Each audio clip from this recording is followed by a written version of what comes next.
வாங்கங்க நம்ம சேனலில் தீபாவளி ஸ்பெஷல் பலகாரங்களில் முதல் பலகாரமாக ரவா லட்டு எப்படி செய்கிறதுன்னு பார்த்துடலாம். 3/4 கப் அளவு ஜீனி எடுத்து 3 ஏலக்காய் சேர்த்து நல்லா பொடி பண்ணிட்டு வந்துடலாம். அடுப்பில் ஒரு கடாயை வச்சு 2 ஸ்பூன் நெய் சேர்த்துக்கலாம். முந்திரி திராட்சை போட்டு அதில் நல்லா வறுத்து எடுத்துக்கலாங்க. நம்ம அடுத்தடுத்து பலகாரங்கள் எல்லாமே போட போகிறோம். என்னோடய சேனலை சப்ஸ்கிரைப் பண்ணி வச்சுக்கோங்க. பாருங்கள், முந்திரியும் திராட்சையும் இந்த அளவுக்கு பொரிஞ்சு வர மாதிரி எடுங்க. அப்போ தான் ரொம்ப டேஸ்ட்டாக இருக்கும். 1 கப் அளவு ரவை எடுத்து அதே நெய்யில் சேர்த்து நல்லா வறுத்துக்கலாம். பாருங்கள், ரவை நல்லா வறுத்தாச்சு. 1/2 கப் அளவு துருவின தேங்காய் சேர்த்துக்கலாம். நல்லா கலந்து விட்டுடலாம்.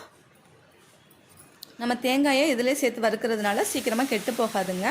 காய்ச்சி ஆற வச்ச பால் 1 கிண்ணம் எடுத்துக்கலாம். கொஞ்சம் கொஞ்சமாக அதில் சேர்த்து நல்லா கிளறிக்கலாம். இந்த லட்டு 10 நாள் வரைக்கும் கெட்டு போகாமல் நல்லா இருக்குங்க.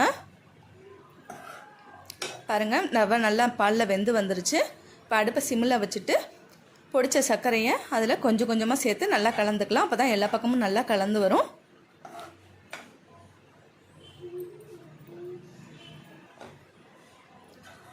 பாருங்கள், இந்த அளவுக்கு நல்லா கலந்து வரணுங்க.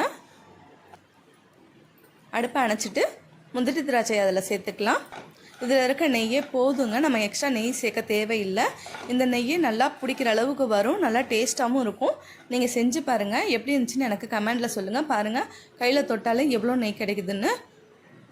ஒவ்வொரு உருண்டைகளாக எடுத்து பிடிச்சிட்டு அது மேலே இப்படி ஒரு முந்திரி வச்சு சேர்த்து பிடிச்சிக்கலாம். பார்க்க ரொம்ப அழகாக இருக்கும், ரொம்ப டேஸ்ட்டாக இருக்குங்க அந்த பலகாரம்.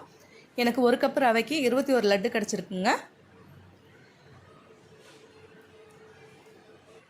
நம்ம அடுத்தடுத்த பலகாரங்களை நாளைக்கு பார்க்கலாம். என்னோடய சேனல் உங்களுக்கு பிடிச்சிருந்துச்சுன்னா லைக் பண்ணுங்கள், ஷேர் பண்ணுங்கள், மறக்காமல் சப்ஸ்கிரைப் பண்ணி வச்சுக்கோங்க. தேங்க்யூ.